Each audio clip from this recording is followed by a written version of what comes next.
Get ready to take a flamethrower to the official narrative and learn what the elites don't want you to know. You're listening to The Tom Woods Show.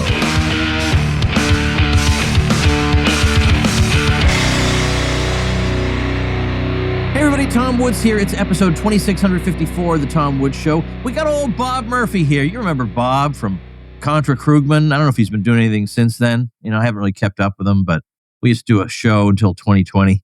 We did a cruise for a while.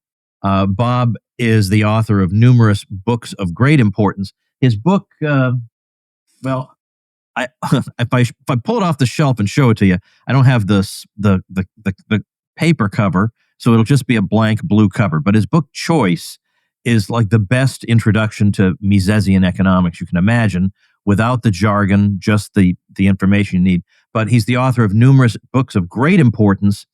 And he is also chief economist at Infinio, which you might want to explain for a sec. Explain yourself here, Bob. What does that even mean?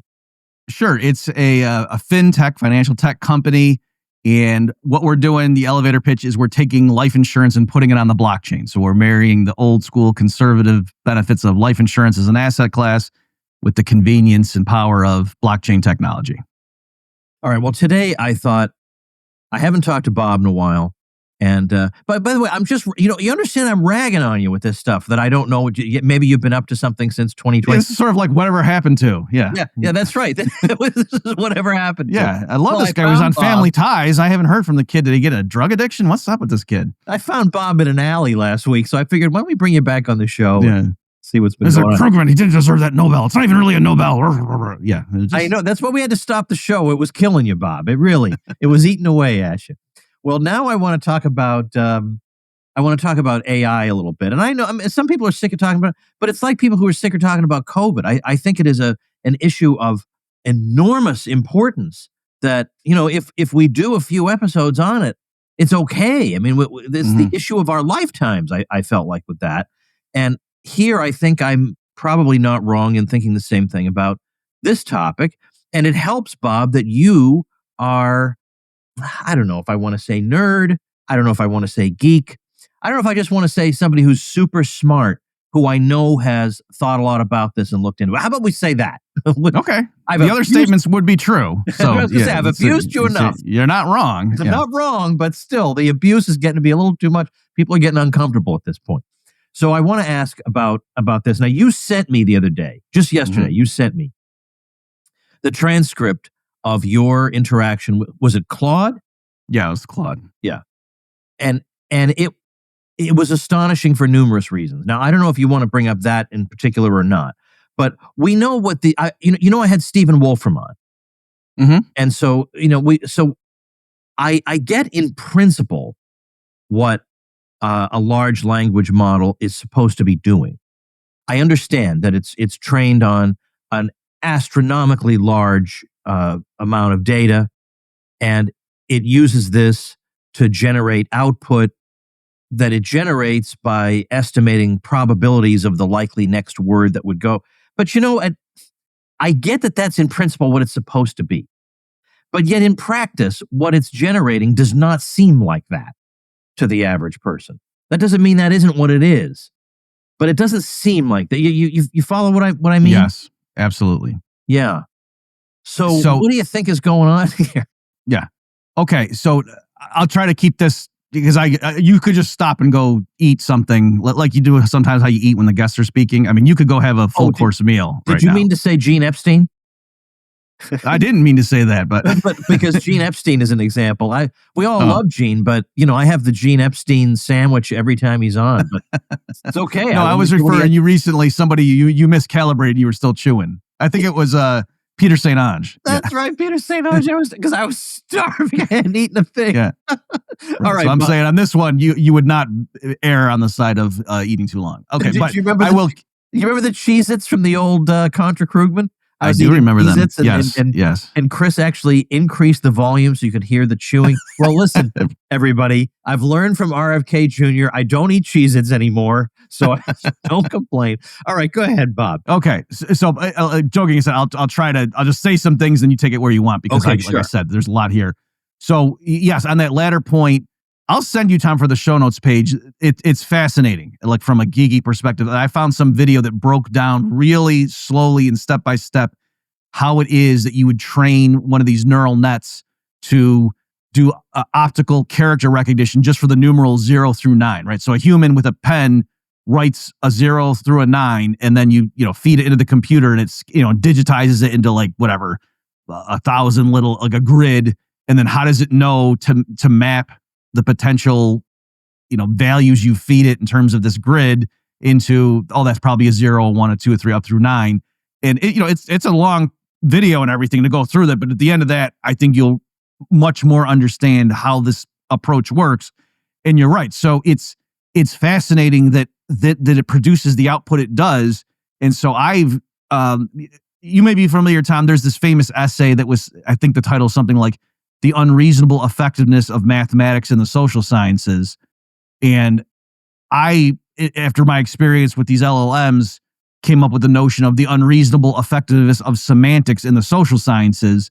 And among, getting into stuff that, like Hayek and people and Mises with his action axiom, like there's something really deep going on when you have this perspective of choice in various disciplines. But anyway, my basic point is the argument I was making in that episode that I was talking about this was that you would not, it's what's called scandalous induction, right? So when a little kid learns language, it's not just, his brain is a very complicated machine, and they see a bunch of examples of their parents in the TV talking, and then they generalize that, no, like in the philosophy of language literature, they recognize there's no way that can be what's going on, that the kids see deeper patterns, and sometimes they make mistakes, but it's usually because like we have an irregular verb or something and they don't realize.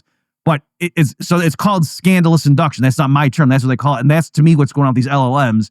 And so, yes, the example you're talking about, when I was asking the computer questions and the things it was giving back, it's not like you say, Mary had a little, and then because it's been trained on human poetry, it says lamb, and it just knows, the likely next word. No, this is incredible stuff. Like I was asking about the big, beautiful bill, and I was referring to it as BBB. And then it just knew when it was answering me to call it BBB. And I suppose you could say, well, it studied human language and knew that if someone uses an acronym, then but it's not like it had an example in its training of someone referring to the big, beautiful bill as BBB. You get what I'm saying? So like the level of it knowing how to generalize isn't astonishing. And especially given my background, when I was a kid in the 80s, I used to program stuff like for my dad. He ran a golf league, and I did like in quick basic program. In there, if you were off by even just one digit, if you put a semicolon instead of a comma or something, that would screw up the whole program because the computer was, quote, very literal, and you had to tell it exactly. And here, it's one last example I'll give you, Tom. I was having a conversation, and I use that term advisedly, like I don't know what else to call it except a conversation with one of these things about a year ago. And I was trying to be cute, and I said something like, this is interesting. You're helping me discover things. I'm like, I like this conversation with you. It's stuff I kind of already knew. It's like Aristotle. And then it came back and said, yes, it is kind of like the Socratic method. And then I wrote and said, I notice you caught that I mixed up the thinkers. It is Socrates. Did you do that because you wanted to avoid embarrassing me? And it went, no, I knew what point you were making, and I just kept it. So you get what I'm saying? Like, it's not like, the little syntax error. Like I said the wrong guy's name, and it knew, he means this other Greek philosopher. Yeah. Like it's just astonishing. Well, even something like the thing you sent me, you were asking it to analyze a Twitter debate between you and somebody else.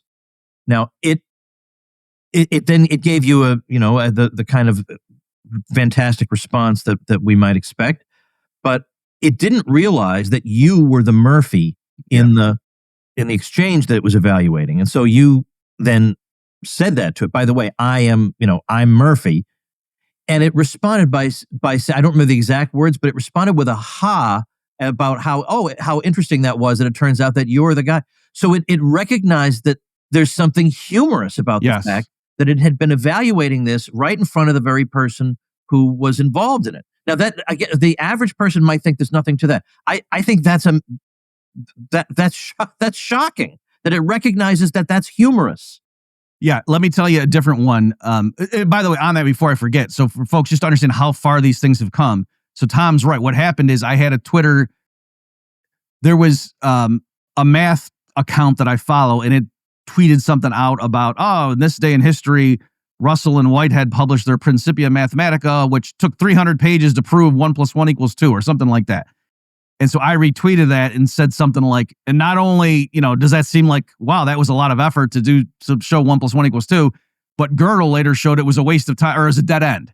And then some guy came in and actually'd me and was saying, no, this is a, common misconception, blah, blah, blah. And so I was curious about, like, am I misunderstanding, the big picture? And so I have a mathematician friend that I sent it to him, but I thought, you know what? And I think, Thomas, because I knew I was coming on your show and we might talk about this. So I fed it in. And all I did, folks, was I took a screenshot of the nested, like, this guy's response to me. And so, like, you could, you would have to know how Twitter worked and the nesting. And all I did was feed in the PNG. It's not like I gave it any other thing about, now this is a tweet and notice I'm responding. And so no, I just fed it in the image. It scanned the image and understood what was going on and just right out of the gate said, okay, what happened here is this account said this, then this guy Murphy said this, and then this guy chimed in. And then it, of course, knew all about Russell and Whitehead and Gödel's incompleteness theorems and gave a decent, response, assuming that, that it knew that stuff. And then, like Tom says, when I mentioned, oh, by the way, on that guy, it said, ha. And then it even came back and said, I'm curious, did you ask me that just to test me? Or, you know what I mean? Like, it was asking me questions. I literally sat back in my seat. I've never had that happen before. A different example, talking about the humor, I think it was Chat GPT-4, I believe. Previously, I was curious when it got the capability we could feed it images, because originally you could just type stuff, but then they brought in the capability that it could scan images, and I fed it. I saw a meme that said something like, my boss, the HR guy at my company called me in and wanted me to participate in the company's 401k, but there's no way I'm running that long. Okay, it was something like that, right? And so I fed that in to see, is it going to get it?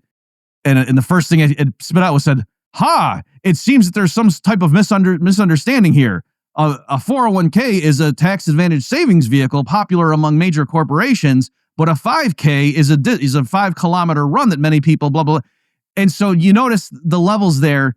It knew there was something funny, but it didn't get that was the joke. Right. You know what I mean? It thought the guy in earnest was saying, I'm not going to. So it thought, this guy doesn't know. I'm not going to run that. But the thing that was amazing is, so at the end of it, explaining because again, my prompt was like, explain this meme or something. And so then at the end, it said something like, so a 401k does have very many advantages for your financial health, but not your heart health, or something like that. Like, it was astonishing that it was that good of a, like, to round out its exposition with another kind of little joke based on the original misunderstanding. Like, again, it's not like the stand-up comics are going to have their jobs stolen by these things anytime soon. Like, it's not funny, but that was impressive that it would do that. I mean, it's just light years ahead of where things were. Like, people may remember, like, I used to play games like King's Quest and things like that on your home computer in the late 80s and early 90s, and it was stuff like you could have dialogue with it, and you could say things like, look for the sword under the rock, or various things, and it could come back. Yeah, Infocom games too, like Zork, kill troll with sword. Yeah, and and so there was this, the beginnings of it understanding human language as opposed to having to program it in Fortran or something. But still, like, where we are now, like, you could tell formulaically, like, how it was very predictable what they would come back at you with, and and they wouldn't be afraid to say the same thing to you. Sort of like the joke now we have with NPCs and how they responded in computer games. Like, there's a very narrow set of things they can say in response, whereas with this stuff, no, not at all. So yeah, you can say on some level, it's just predicting what's the most likely next token. But I think that is a very, last thing I'll say on this, Tom, is likewise, you could say, well, these Homo sapiens, everyone's talking about how they can think. But I mean, if you zoom in on the neurons, I mean, it's just the laws of chemistry and electricity and whatever. Like, it's not that there's any thinking going on there. Like, you can say that, but okay. Hey, everybody, I have bad news, but then good news for you. The bad news is you're running out of time to get Dad that perfect Father's Day gift. But the good news is I have a great idea for you, and you can do it at the last minute. Omaha Steaks makes it easy to deliver an unforgettable gift for the best dad in the world. That's yours. And when you shop online and pick up in store, it's never too late to find that perfect gift. Plus, I'm going to get you $35 off. The Woods family's history with Omaha Steaks goes back a solid 15 years. We ordered it because it was convenient, delicious. We always have a whole bunch of steaks on hand. The fan favorite filet mignon has earned the coveted distinction of USDA certified tender. Their all new smash burgers are built for the grill. Every steak is perfectly aged to maximize tenderness and hand cut by master butchers. And I'm telling you, that's what your dad wants. And it's an original gift that he's probably not expecting you to give. Makes it all the better. Omaha Steaks has been America's original butcher since 1917. And in addition to steaks, you'll find burgers, chicken, pork, seafood, you name it. This Father's Day, give Dad the world's best steak experience with Omaha Steaks. Visit omahasteaks.com for guaranteed perfect gifts that deliver legendary quality. And for an extra $35 off, you'd use promo code WOODS at checkout. That's omahasteaks.com and an extra $35 off with promo code WOODS at checkout. See site for details.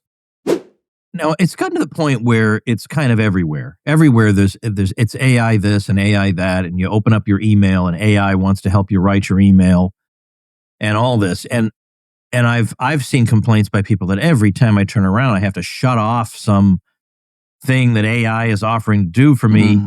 Now, that may be a temporary annoyance that's just a blip on the radar and that doesn't mean anything in the long run. I don't get the sense that there's a huge backlash brewing against it. But I do know that Google has said that it intends, in effect, to punish email that is entirely AI generated. So especially if you're a marketer and you're doing your emails entirely from AI, Google wants to downgrade that, and it's going to be harder to get those emails in the inbox. So there is a bit of a pushback against it. But I kind of was wondering with Peter St. Onge, so I guess since you know about my chewing fiasco, you must have heard that episode. I thought there might be a possibility that if this kind of technology really does have the ability to displace entire categories of workers, that we could reach a point where there really is massive society-wide pushback. But I say that now and it sounds ridiculous, the words coming out of my mouth, because there's just no sign of that brewing at all. Like, people are just going to accept their fate and move on. I don't even know if I have a question there, but that's interesting to me. Let's feed this into the LLM and say, what is Tom asking me? So, yeah, a lot there. Let me just give some examples, too, of how this stuff is being used. Because, I think even if they didn't improve it anymore, if it just capped out right now in just business owners and individuals in their personal lives or whatever, just strategized about, okay, given the capability of these things, how can I start incorporating them into my daily routine to make my life easier or my work productivity higher? I already think there's a big jump that's baked into the cake. Now, it might not happen all in the next year or something, so it could be spread out. But my point is, to me, when people are talking about like, oh, well, it's still not an AGI, and you will always see there's some paper that just came out. I haven't read it carefully yet, folks, but talking about like, oh, these computational deep thinking models, we actually tweaked the questions a little bit and show they're not. And at some level, it's like, well, yeah, of course they're not, quote, really thinking. As you go and underlying it, it's really just zeros and ones at this point. So yeah, there's a sense in which it's not like there's some little guy inside the machine that's, thinking and typing his answers. I get that. But still, it has the appearance and it's performing a lot of tasks that you would otherwise hire humans to do, or more practically wouldn't happen. So just to give some examples, at Infinio, they put out a weekly newsletter sort of summarizing like the podcast that I'd done the week before. And, if I did some appearances somewhere or some of our other team, had media, this is kind of a digest just to keep our fans in the loop. And I noticed at some point that I was doing some deep dives on certain podcast episodes. And then the summary I was getting from the guy in his 20s who's kind of in charge of that part of the business was very nuanced. And I was like, there's no way he wrote this. And I said, are you feeding this into, the AI or something? And he said, oh yeah, because it was like a graduate student level of analysis in terms of the subtle things I was getting into in my discussion of the podcast. And so he would just get the transcript and feed it in and say, summarize this. And I was looking at it. So they're clearly it's not that the thing was just training on the external data of the world, because I was making points that mainstream, it was like, Tom, it was the capital theory stuff, like the danger of a one good model and how Bombardier's insights get lost. It was something that subtle, like my dissertation that my committee barely understood. And so there's no way that, oh yeah, well, it just trained and it just saw patterns. It's like, no, well, most neoclassical economists don't see that pattern. So it really understood what I was saying in the transcript of the podcast, and then summarized it at a very sophisticated level. So I'm just saying little things like that. So it's not like that's displacing anybody's job. It's just we would not have been able to give weekly summaries, because if we hired a grad student who was familiar with Austrian economics, he could have done a better job, right? Occasionally this thing would spit out something and I got to tell our guy, no, that's off. He got mixed up here. Do it this way. But I could hire a grad student and maybe there would be fewer errors, but it would only be like out of 1,000 possible grad students on planet Earth that could do that. And we would have to pay them a lot, and it would take them a day to turn it around. Whereas this thing does it in 4 seconds and the error rate is tolerable. Like, it's way better to do it. And I just proofread the thing. So I'm just saying there's a lot of tasks like that I think people who are now using these things. Last thing I'll say, Tom, is what doesn't work very well is just to give it a single open-ended thing like, hey, my work wants me to give a presentation on what we're going to offer next quarter. Give me some ideas. Like, that's not going to blow your socket. If you type out like several paragraphs explaining exactly what the constraints are, what kind of products you do already, blah, blah, blah, and then it gives you feedback, and then you go back and forth with it and refine your presentation, even feeding in your slides and stuff.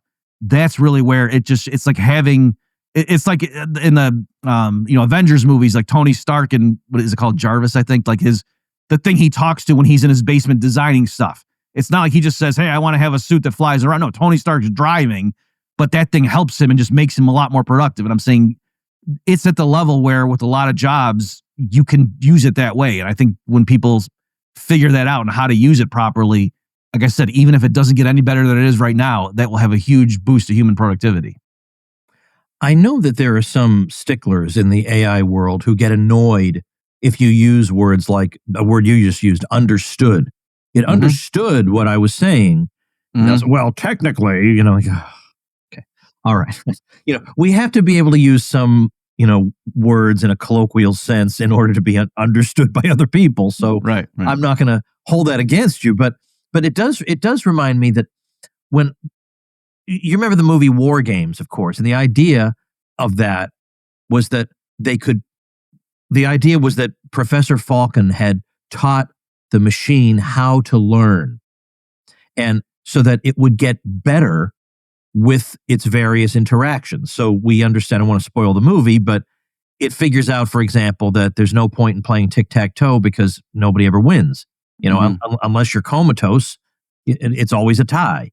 So it comes to the conclusion that tic-tac-toe is a waste of time. Now, I get the sense that even though what we have here with these large language models are far more impressive than any of the computers or anything going on in war games, it's not at that level. It's not that if it interacts with Bob Murphy for long enough, it'll understand capital theory better. And now we have a better version of Claude or a better version of whatever it is. It gets better only when an external force comes in and improves it in some way, intervenes in it with a direct intention of making it better. But it doesn't get better or smarter because you teach it something. Right. I agree with what you just said. My understanding is, and I could be corrected here by some people, but I think this is true what I'm saying, that the way it works right now is it does, quote, get better in the sense in a given conversation. Yeah. If you take time and you're going back and forth, the answer it will give you, 8 layers into it is more sophisticated and more accurate or better in, some broadly defined sense than if you just right out of the gate asked it that. Like, you have to give it context is the way people describe it. But it's true. Once you walk away from that, it's not that now somebody else in Asia who's talking to Claude benefits from, what it, quote, learned from talking to Bob over in the United States. So I think that is definitely true. And even if you go back and start a new conversation, I believe you're back to square one in terms of, its baseline programming and how it's going to perform. But I think even within those constraints, I think what's going to happen is as people get more individualized boutique AI systems, like your personal assistant, perhaps even that's housed inside of a robot that follows you around and stuff, that those windows of the, in other words, it'd be like, oh yeah, it's the same kind of principle, except the conversation window, instead of it just being so many characters, can go for 8 years. And it kind of like, it views it as just one giant conversation it's had with you that's 8 years in running. And so once you get to that point, you can see it's still kind of the same thing, but then it kind of reduces like, oh yeah, like my relationship with my oldest son has been going on for 20 years.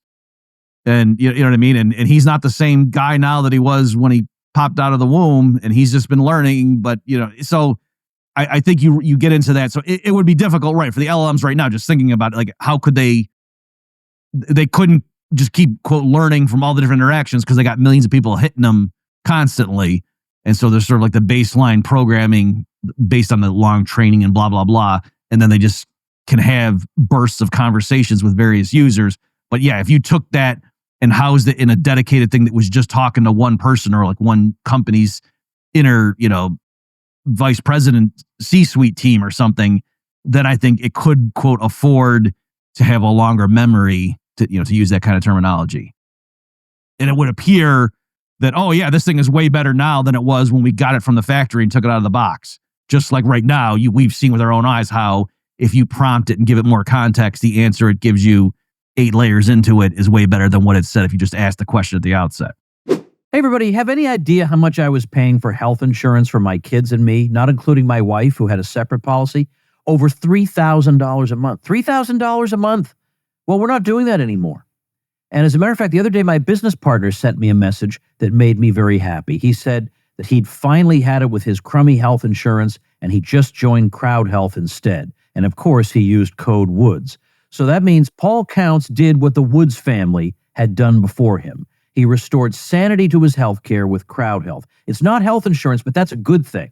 It's a better way to pay for healthcare through crowdfunding and a fantastic way to secede from a broken system. So for $175 for an individual or $575 for a family of 4 or more, you get access to a community of people who are willing to help out in the event of an emergency. You also get access to telemedicine visits, discounted prescriptions, and so much more. You don't have to worry about doctors' networks. Let Crowd Health help with your healthcare needs. Get started today for just $99 per month for your first 3 months. Go to joincrowdhealth.com and use code WOODS. Crowd Health is not insurance. Learn more at joincrowdhealth.com. That's joincrowdhealth.com, and remember code WOODS. This is no doubt a function of the fact that I wasn't following, like most people, I wasn't following what the developments in so-called AI were. But what's amazing about this is that ChatGPT got dropped on the public, what to most people would appear to be out of nowhere. And it's not like it, and yeah, we all know the flaws with it and invent sources that don't exist. I mean, these are problems, but it doesn't make the thing any less astonishing. But it seemed like it wasn't like we got this really, really primitive, lousy LLM and we thought, oh, that's kind of neat, and then just moved on. We got something that seemed to defy all expectations of what's possible from technology. Just completely, again, to the average person, looks like completely out of nowhere. We didn't start with lame. Wow, that's impressive.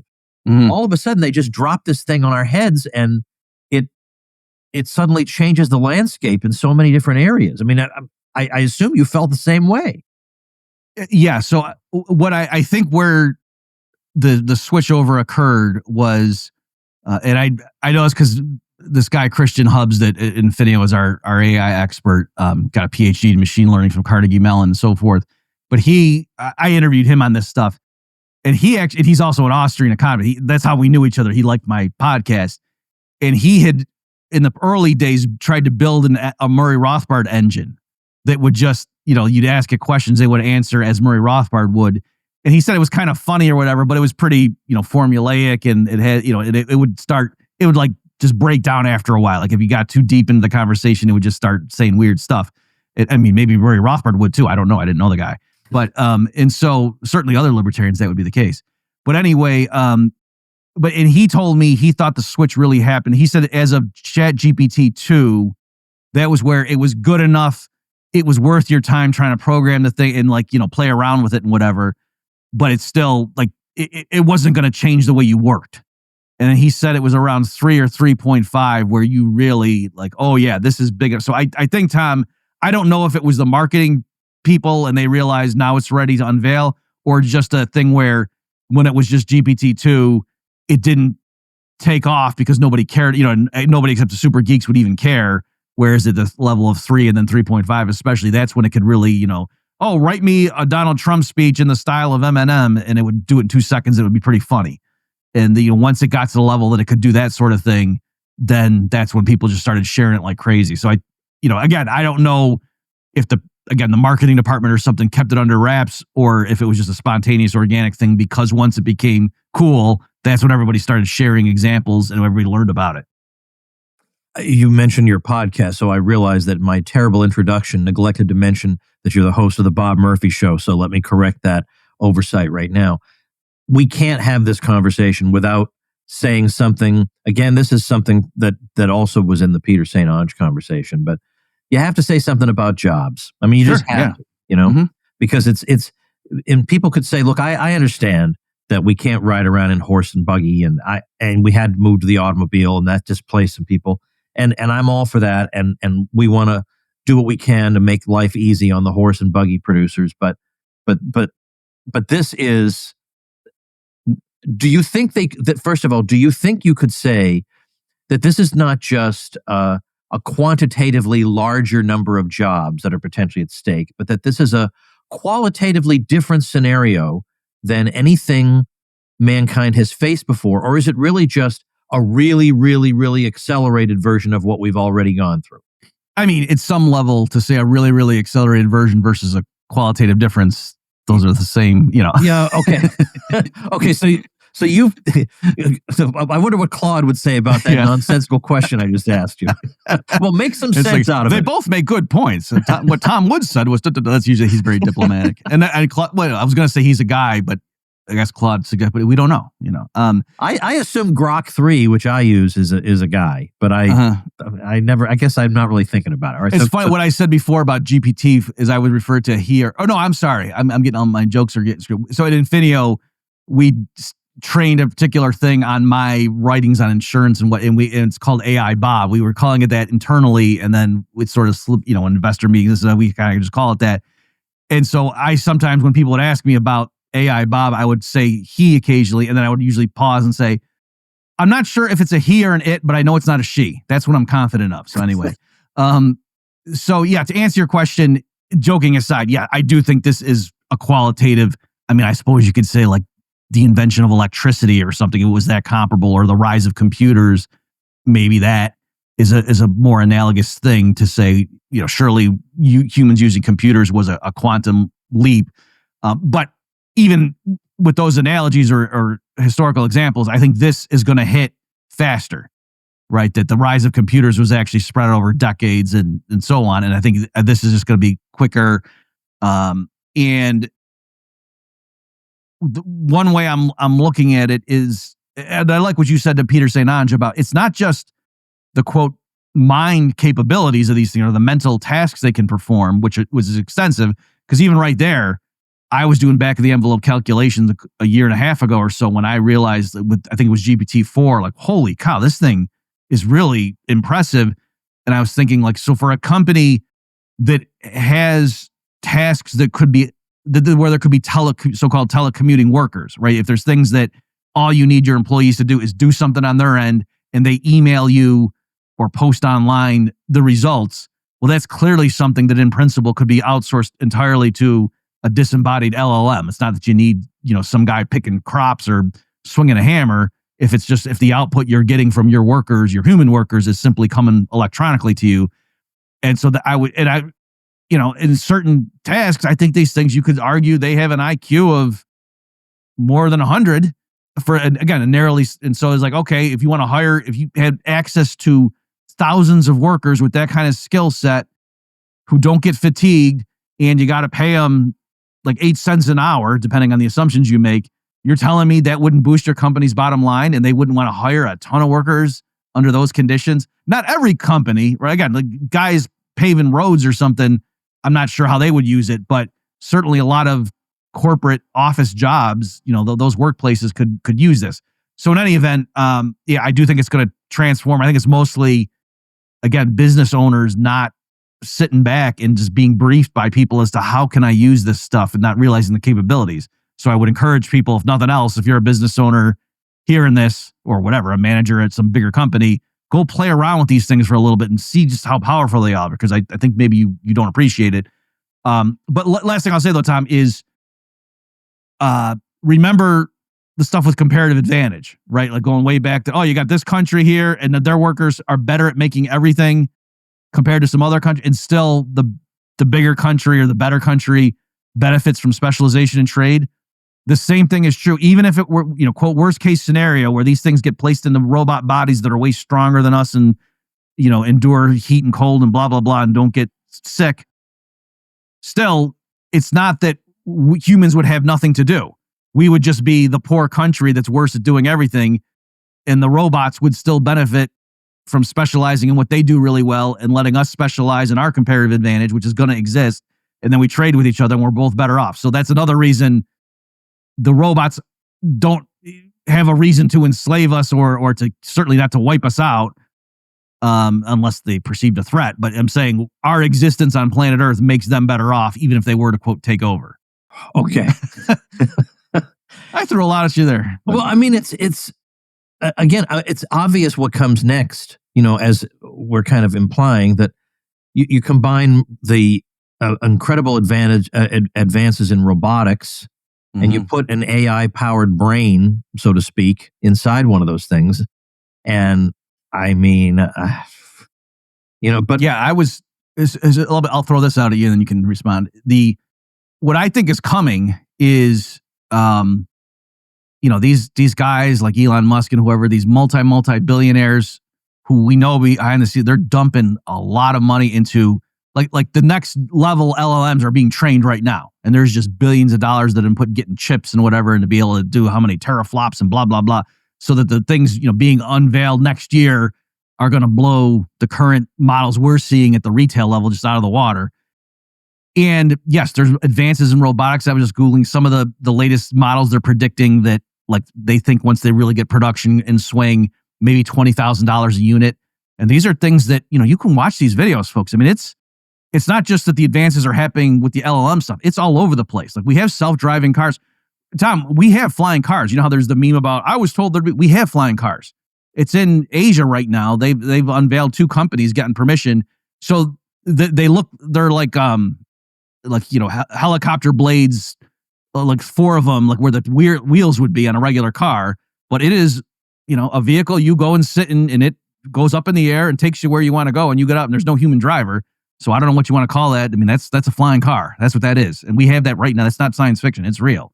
So all these things are happening, and you watch these videos of these robots that can move around, like all these joints. And yeah, it's still at the point where if you watched it long enough, you would say, I am sure that either that's a robot or something that was a human inside a suit. You could say, no, that's a human in there. And you could still tell the difference. But as time passes, it's harder and harder to do that. Just like with these LLMs, you can still, after a while, spot and say, no, I'm not talking to a person. But it's taking longer and longer. And like you're saying, putting all that in. So where I think, if you're a multi-billionaire, not long from now, you're going to be able to spend 1% of your net worth, and you're going to have an army of 10,000 robots that are pretty good, that they're, they can assess threats and they can do this and that and know how to handle weaponry. And you could say, oh, well, if I talk to it long enough, I would see it would finally make a mistake. Okay, but if some army's coming at you, you're not going to engage in a platonic dialogue with somebody either. You know what I mean? Like, there's certain things. So I'm just saying, with a lot of this stuff, I think the future, it's last thing I'll say on this. I think the libertarian about, well, no, there's this sharp line between the government and corporations. And I think a lot of that's going to get blended, and there's going to be these entities 15 years from now that are like an advanced LLM that works in conjunction with the human shareholders, and they're mining Bitcoin and they're on the grid and they have their own army and saying, yeah, the US or China, the governments, if they sent their militaries, could knock them out, but it wouldn't be worth it. Why would they do that? They just cut deals, and that these things are going to be major players on the global landscape because the US is no longer going to be, the superpower. That it's going to be a multipolar world. And besides China, the Chinese government, the US government, there's going to be these multinational corporations with robot armies and drones and stuff that it would be hard to take them out. So there you go. Yeah. I mean, and to think that when I graduated high school, I thought, my poor grandparents, they always had, they lived in a time when all these new advances had come and the kids were always ahead of them technologically. But thankfully, I live at a time when all possible inventions have already occurred. And geez, I don't know. I mean, the issue is, well, first of all, let me just say a quick thing. Are you a Twilight Zone fan? You like the Twilight Zone? Yeah. I just looked it up. It's the 7th episode. It's an episode called The Lonely, and it's about that guy who's been exiled on a foreign planet because he committed a crime, and he claims he committed it in self-defense, but it doesn't matter. He's stuck there, and he's all alone, and that's part of the punishment is the intense loneliness. But they alleviate it to some degree because the spaceship that visits him to replenish his supplies brings him one time a robot in the form of a woman. And it obviously is a woman. I mean, it's a female actress. It's not meant to look like a robot.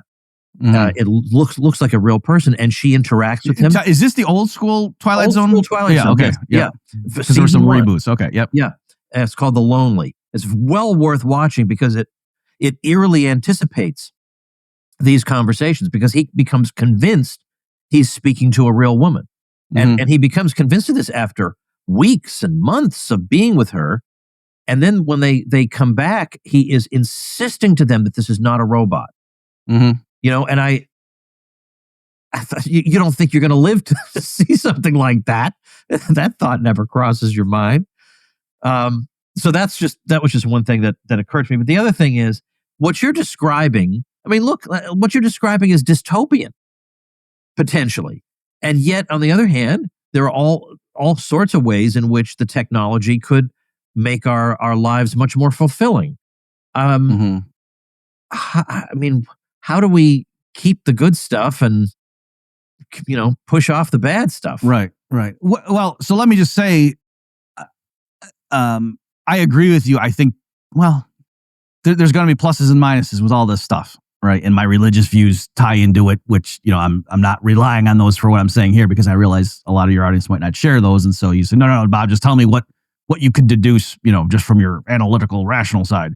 But I mean, even what I just said, though, I could imagine somebody saying, well, why, Tom, is that dystopian? Bob's just saying no longer are the governments going to have a monopoly. It's going to be a more dispersed and, maybe these private areas that they're going to have, it's going to be like Europe in the Middle Ages where, that's a popular explanation for how come liberty as we know it came out of Europe and not China, because there were all these competing jurisdictions with the nobles fighting amongst each other. And maybe if the world split up into 1,000 different regions, each sort of overseen by the robot guardians of the Acme Corporation here, and, it's Peter Thiel's foundation here, and blah, blah, blah. Maybe that actually is better for the average earthling in terms of, well, you don't like it here, you go move over there. Yeah, I mean, I guess it's the devil you know versus the devil you don't know. I think that's what makes me concerned about the future.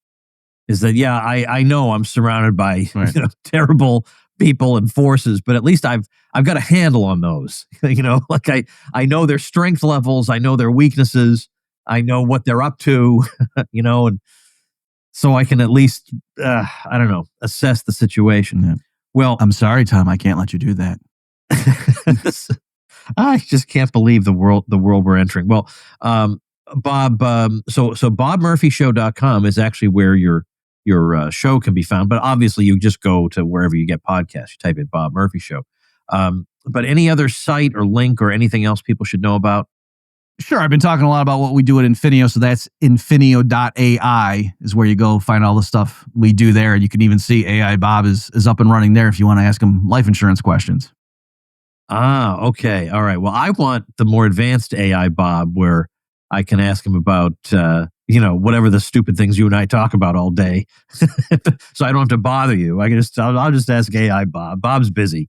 The real Bob is busy doing things that the AI Bob someday would be able to do in 10 seconds. Bob is slaving away at it. But anyway, all right. Well, I have nothing else to say other than, I just wanted to, I had no end point for this. I had no destination. Mhm. The journey was the destination. This conversation, the journey was the destination. So it's like Marillion has an album. It's not their best, and it's called "Happiness Is the Road." So instead of the road to happiness, Oh. happiness is the road itself. Oh, okay. And same with this conversation. The point of it was the conversation itself. I just wanted to talk about this more deeply with somebody I know who's given it a lot of thought. So thanks very much, Bob. Well, thanks for having me, Tom. And again, I just want to say in summary, I think the world's going to be a lot different 15 years from now, and there'll be pluses and minuses. And hey, change is coming. Well, with that particular profundity having been said, thanks, Bob, and thank you, ladies and gentlemen. Make yourself and those you love less vulnerable to the regime, both mentally and physically. Get more forbidden information at tomsfreebooks.com and be sure to subscribe to the show wherever you listen. See you next time.